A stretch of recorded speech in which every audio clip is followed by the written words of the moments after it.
Quantos creem, irmão, que o Senhor tem feito algo na nossa nação? Eu tenho certeza, então, que vai faltar o ônibus para ir para Venturosa. Só teve um aleluia, cara. Não acredito. Quantos creem que o Senhor está fazendo algo na nossa nação? Então eu creio que vai faltar o ônibus da igreja que vão para Venturosa fazer missões. Melhorou os amém aí. Mas aleluia, irmãos, eu queria falar essa noite rapidamente aqui. Quanto tempo tem aqui, pastor? Amém. Eu quero falar sobre uma geração profética.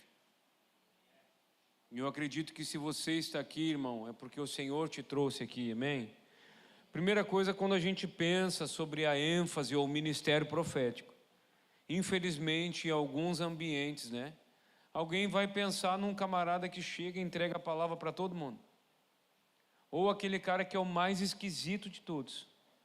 É assim ou não é? Ou só eu penso assim? O cara tem que ser estranho, cabeludo, barbudo, fazer uns negócios loucos, né? Não sei se só eu penso assim, mas parece que às vezes a nossa mentalidade acaba linkando a tantas coisas, né? Mas eu queria que a gente refletisse hoje um pouco sobre uma geração profética, amém? O primeiro fundamento que eu gostaria que você abrisse a sua Bíblia em 2 Pedro, no capítulo 1.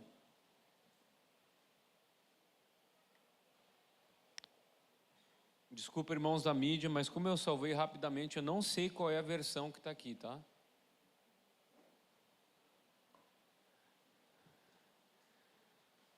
Segunda Pedro, capítulo 1.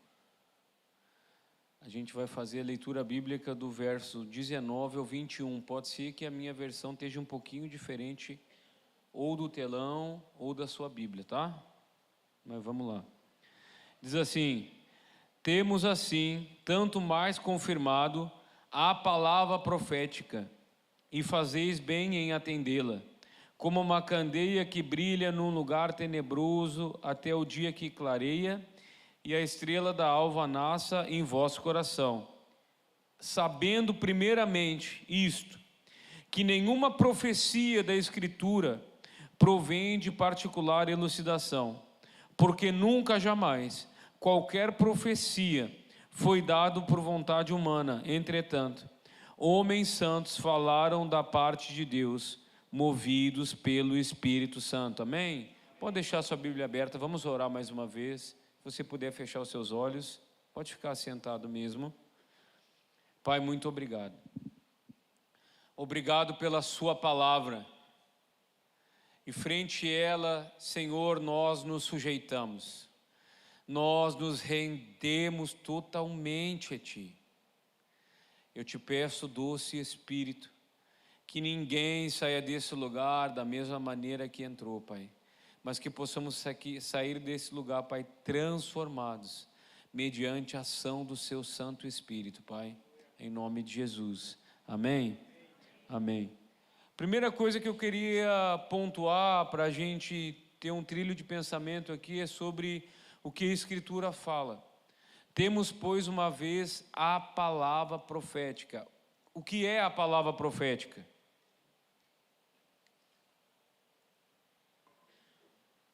A palavra profética é as Escrituras. Vou falar isso aqui mais uma vez. A palavra profética é as Escrituras. Por isso que todo fundamento, irmão, ou toda e qualquer palavra ou movimentação que tiver fora da palavra, por favor, não dê ouvido. Tem alguém aqui? A gente precisa aprender a saber a diferença entre a palavra profética, e nesse mesmo texto é bom porque quando ele nos elucida aqui, ele nos mostra em que existe a palavra profética e profecia. Vocês estão entendendo, gente? Sim ou não? E quando a gente consegue compreender, a gente vê que profetas nas Escrituras, muitas das vezes, profetizavam mediante aquilo que eles estavam lendo. Vamos respaldar isso aqui. Olha só, Daniel 9, eu só vou citar aqui as escrituras, eu vou citar alguns textos. Se alguém quiser esse esboço depois, eu vou mandar aqui para o apóstolo da igreja, você pode pedir a ele manda, tá? Daniel 9, 1 a 2 diz assim, ó, no primeiro ano de Dário, filho de Assuero, da linhagem dos Medos, a qual foi constituído rei sobre o reino dos caldeus, no primeiro ano de seu reinado, eu, Daniel, escute isso aqui, entendi pelos livros que o número de anos que falara o Senhor ao profeta Jeremias haviam de durar as assolações de Jerusalém eram de 70 anos. Por isso que, irmão, ele entendeu pelas Escrituras. Por isso que não existe movimentação profética sem Bíblia.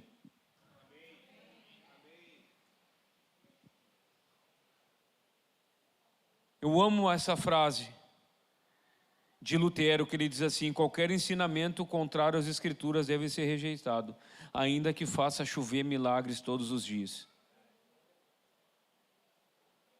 Por isso que o ministério profético, ele tem que estar alinhado à palavra. O ministério profético, ele tem que estar alicerçado nas Escrituras. Por isso, se você quiser entender o que está acontecendo no dia de hoje, está escrito. Eu amo a palavra de Deus, que se eu não me engano foi Billy Graham que ele fala. A Bíblia é muito mais atual do que o jornal que você vai ler amanhã. Vocês estão entendendo, gente? A resposta para tudo da sua vida se encontra aqui. Aqui a gente vê como tudo começou, como estaria no meio e como será o final. Eu estou aperreado porque tem tanta coisa, né, pastor? É o Covid, é não sei o quê, não sei o quê. Está escrito. Sim ou não? Está escrito. Tem coisas que nós precisamos vir e ser bombereanos. E conferir nas Escrituras, amém? Por isso que quando a gente fala sobre uma geração profética, a gente precisa compreender que é uma geração que precisa de fundamento. Nós ouvimos uma voz uns anos atrás. E nós vamos orar daqui a pouco sobre o habilitar de uma geração. Nós ouvimos palavras e eu creio nessas palavras. Nós vimos profetas que vieram até de outros países liberar palavras proféticas sobre nós. Como Gregório, Mike, vários irmãos que passaram na nação. Muitos irmãos. E o Senhor sempre vai enviando seus mensageiros para falar sobre uma geração profética que se levanta. Ou como agora vocês estão estabelecendo uma palavra. Senhor, retorne o zelo pela sua casa, que nos consuma. Vocês estão entendendo isso aí, gente? Não é um simples ajuntamento. É um momento profético sobre Jaboatão. É com que o zelo retorne à casa do Senhor. Amém? Quando a gente compreende isso, irmão, a gente entende que o Senhor, nesse tempo, Ele tem levantado uma geração. Eu quero que você coloque aí, por favor, Isaías o 40.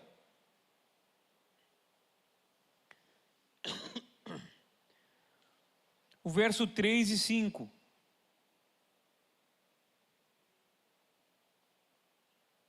É um texto muito conhecido nosso. A gente vai rodar um pouquinho as escrituras, amém? Diz assim, voz do que clama no deserto, preparai o caminho. João 1, 19 a 23 diz assim, este foi o testemunho de João, quando os judeus lhe enviaram de Jerusalém. Sacerdotes e levitas perguntaram, quem é você? Ele confessou e não negou. Eu não sou o Cristo. Então perguntaram, mas quem é você? Você é Elias? Ele disse, não. És tu profeta? Ele disse, não. Então, por favor, fala quem é você, para que a gente dê resposta àqueles que nos enviaram. Que dizes a respeito de ti mesmo? E ele respondeu, Isaías 40. Eu sou a voz do que clama no deserto, endireitai o caminho do Senhor. Sabe o que eu acho mais poderoso? É que João, de fato, né? O próprio Jesus, quando ele fala assim, dos nascidos de mulher, não teve alguém maior do que João.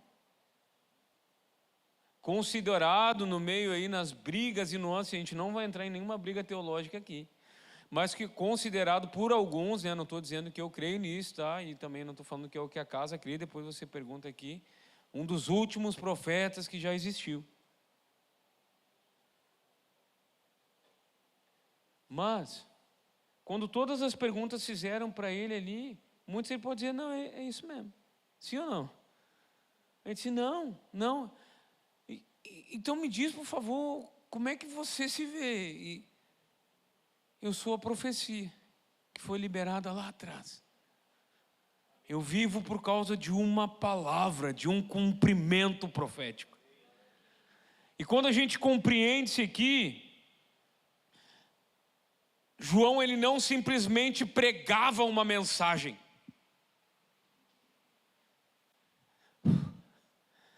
Ele era a mensagem.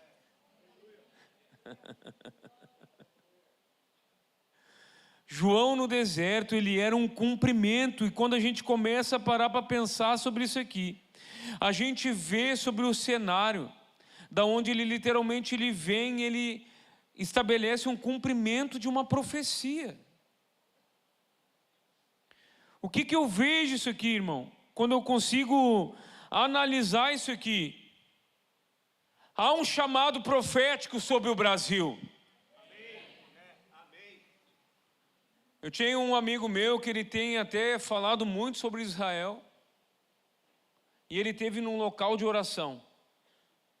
Ele disse, Zanota, é tudo espelhado assim. Eu nunca fui, né?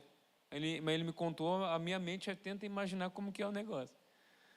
E cara, é bandeira de todas as nações. E ele disse assim, que a bandeira do Brasil, ela fica posicionada para o local onde nasceu João Batista. E muitos profetas, quando passam por lá, dizem assim, nós acreditamos que é daquela nação ali que mais uma vez João Batista vai nascer.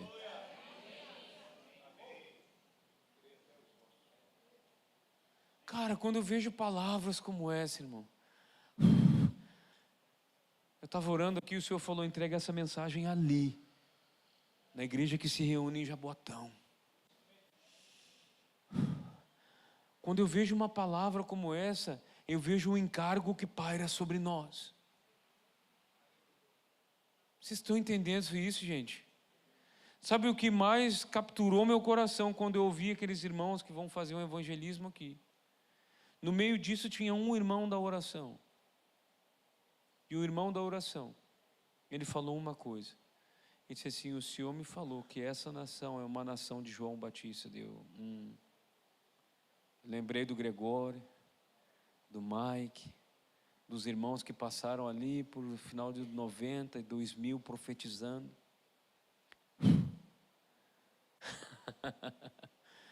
Aí eu consigo ver hoje os meninos. Cara, eu quero fazer algo radical. Deixa eu falar uma coisa, por favor.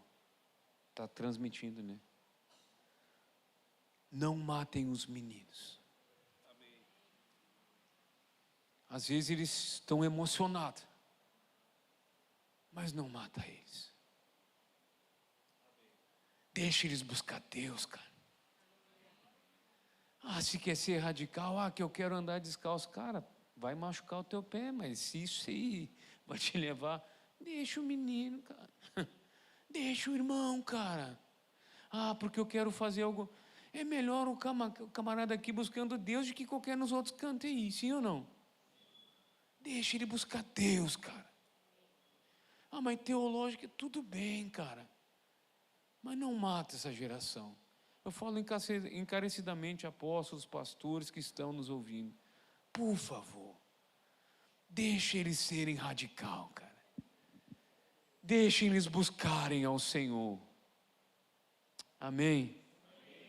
Quando eu compreendo isso aqui, eu vejo que mais uma vez o Senhor nesse tempo, Ele está levantando uma geração nos nossos dias. O que mais a gente consegue enxergar de cumprimento? Mateus 17, do 10 ao 13, a gente vai conferir nas Escrituras, tá? A gente vai respaldar o que estamos falando, amém?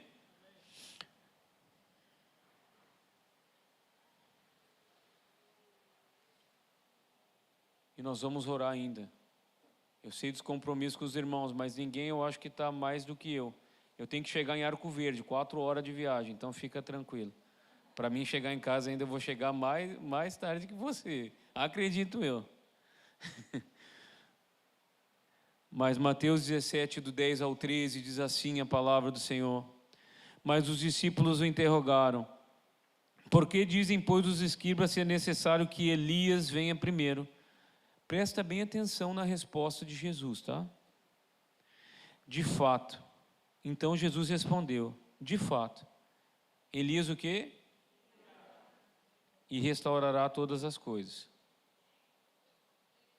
Ele fez uma ênfase. Não, de fato, Elias virá. E vai restaurar todas as coisas. Aí o que ele fala? Porém eu vos declaro que Elias já veio. E não o reconheceram, antes fizeram com ele tudo quanto quiseram. Assim também o Filho do Homem há de padecer na mão deles. Então os discípulos entenderam que ele falava a respeito de João o Batista. Agora presta atenção comigo. Primeiro uma coisa. Ele fala que Elias virá. Por que ele fala Elias virá? Porque quando a gente vai para a profecia de Malaquias 4, tá? A gente vai consultar as escrituras hoje. Eu só vou citar aqui para vocês, tá? Presta atenção. Malaquias 4. Pois vem o dia e arde como fornalha, que todos os soberbos e todos que cometem perversão serão como restolho. O dia que vem os abrasará. Diz o Senhor dos exércitos, de sorte que não lhe deixará nem raiz nem ramo. Mas para vós outros que temem o meu nome, vai nascer o sol da justiça, trazendo salvação nas suas asas. Saireis e saltareis como bezerros soltos da estrebaria. Pisarei os perversos, porque se farão cinzas debaixo da planta de vossos pés. Naquele dia que preparei, diz o Senhor dos exércitos, versículo 4, lembrai-vos da lei de Moisés meu servo, a qual lhe prescrevi em Horebe para todo Israel, a saber, estatutos e juízos. Agora preste atenção na profecia bíblica de Malaquias 4. Eu vos enviarei o profeta Elias antes que venha o grande e terrível, ele converterá o coração dos pais aos filhos, o coração dos pais aos seus filhos e o coração dos filhos aos seus pais, para que eu não venha e fira a terra com maldição. Ok? Jesus, ele cita Malaquias 4. Estamos juntos até aqui? E quando ele cita Malaquias 4, ele diz sim, de fato, Elias virá. Primeira coisa que eu quero falar, e todos entenderam que ele estava falando sobre João Batista. Elias veio ali na figura de João Batista? Não. A gente não é o time que acredita nessas coisas, né? O que veio? Uma mensagem. Uma palavra.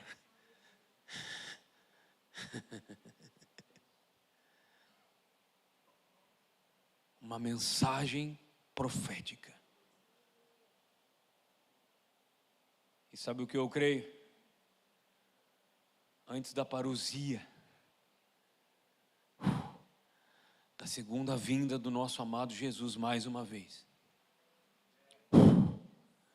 uma geração profética vai se levantar, fazendo sabe o quê? Preparando o caminho do Senhor. radicais para Deus, buscando ao Senhor.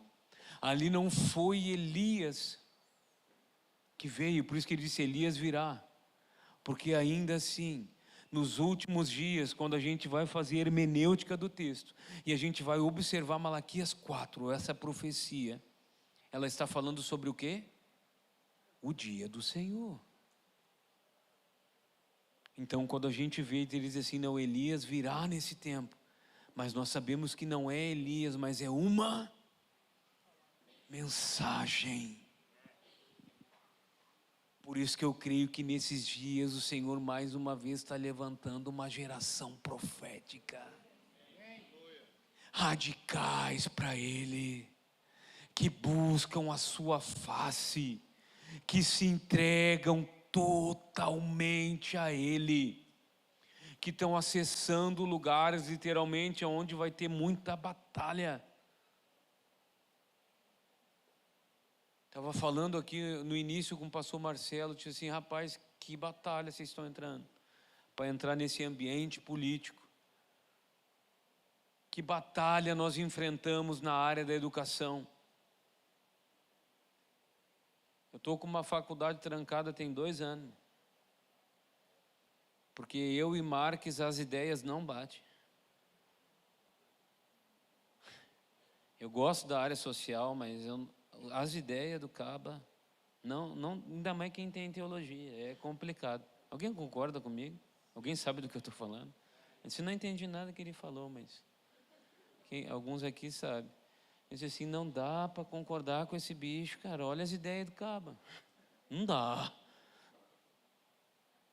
E aí todo dia eu tenho educador aqui, tem professor aqui. Todo dia a gente está lá, né? Ouvindo ensinos contrários ao conhecimento do santo, contrários à família, contrários àquilo que nós temos realmente por crer na palavra.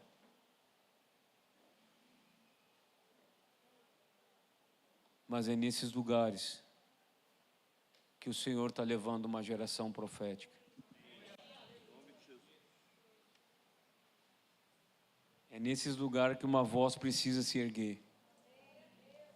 Nos lugares de caos, nos lugares onde o povo está literalmente virando as costas para o Senhor. Nós temos ido à Europa. E você pode pensar, eu já fui desde África, irmão, ao lugar mais inóspito, a Europa. Europa é um desafio. Porque a mente está totalmente querendo ficar longe de Deus. Deixa eu te dizer uma coisa, o que John Piper para mim foi fantástico. Ele falou uma frase para mim que define a movimentação missiológica e eclesiológica. Missões existe, aonde não existe adoração.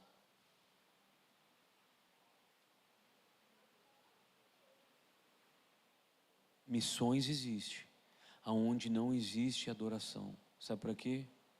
Aí nós vamos para fazer: ei, se volta para Ele. Ei, volte a olhar para Ele.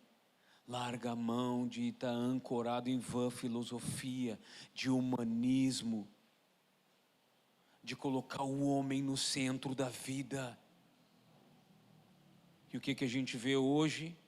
Literalmente um povo tirando Deus do centro da vida.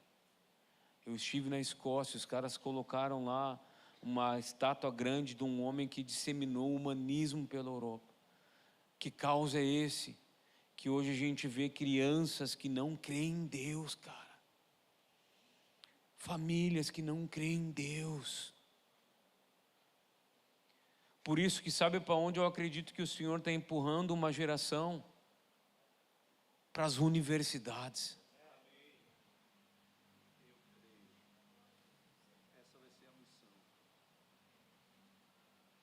De repente a luta da tua vida vai ter de fazer um mestrado, um doutorado, porque o Senhor vai te dar uma causa na qual você vai dar a sua vida.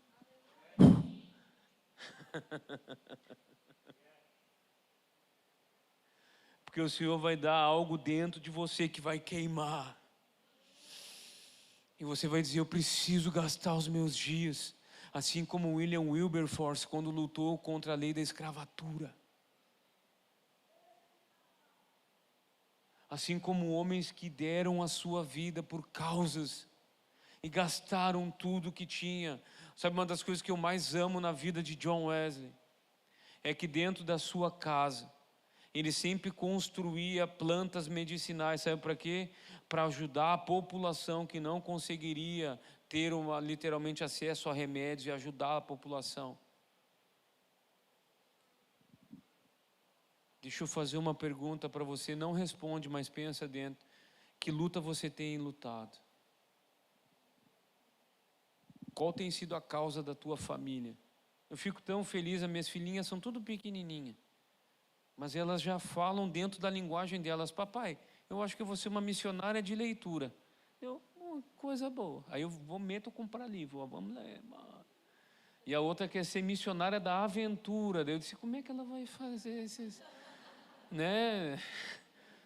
E eu digo assim: rapaz, né? E a outra gosta de dança, do balé. Mas eu vou encorajar elas a queimar por Deus aonde o Senhor levar elas, a ser uma voz profética, a falar do Senhor. Vocês estão entendendo isso, gente? Por isso que um dia nós ouvimos uma palavra profética, seja o João Batista, e parece que ficou num movimento. Aí o Senhor: eu preciso colocar fundamento nessa geração, para essa geração saber o que está fazendo e aonde vai ser uma voz para mim. Por isso que Daniel foi colocado num local estratégico a profetizar. Vocês estão juntos, gente? Sabe o que eu creio no nosso tempo? É que mais uma vez o Senhor está levantando uma geração que vai preparar o caminho para o seu retorno. Uma geração profética. Uma geração que vai gastar os seus dias com uma mensagem. E o que mais me encanta na vida de João é que João, ele não tinha um belo discurso.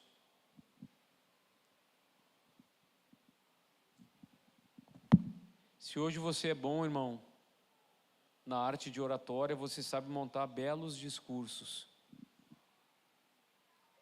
Se hoje você domina algumas artes, como a homilética em si, que ela é também uma arte, você consegue montar uma boa palavra. Mas deixa eu te dizer uma coisa: muitos sabem montar uma boa palavra, mas não transmite a vida que o Senhor quer liberar. Uma senhora uma vez falou assim: a melhor mensagem é aquela que nasce do joelho no chão, das lágrimas, de um coração em chamas, daquele que não está querendo encantar ninguém, mas ele tem uma palavra para profetizar. Sabe o que eu creio? Que eu estou olhando para uma geração profética. Que eu estou olhando aqui para famílias proféticas. Homens e mulheres que vão se levantar como uma carta viva. E eu creio que Jaboatão vai experimentar, nesse tempo, de um poderoso avivamento do Senhor. Mas não de movimento, mas de transformação. Amém? Eu gostaria de orar. Queria pedir para os irmãos aqui do louvor. Eu gostaria de orar pela sua vida.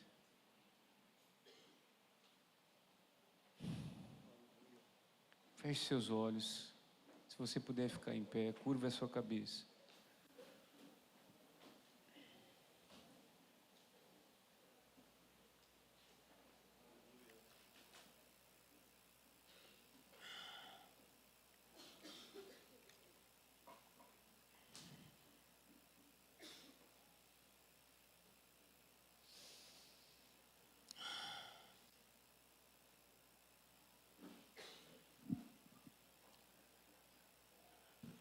Coloque os seus olhos apenas em Jesus.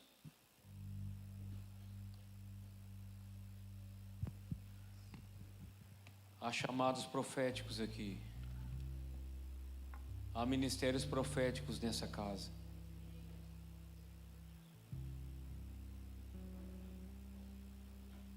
Alguns têm calado a sua voz.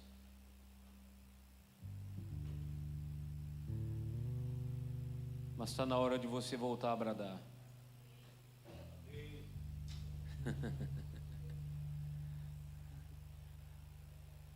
Chorabacantoro barabarabarabacanteri barabás.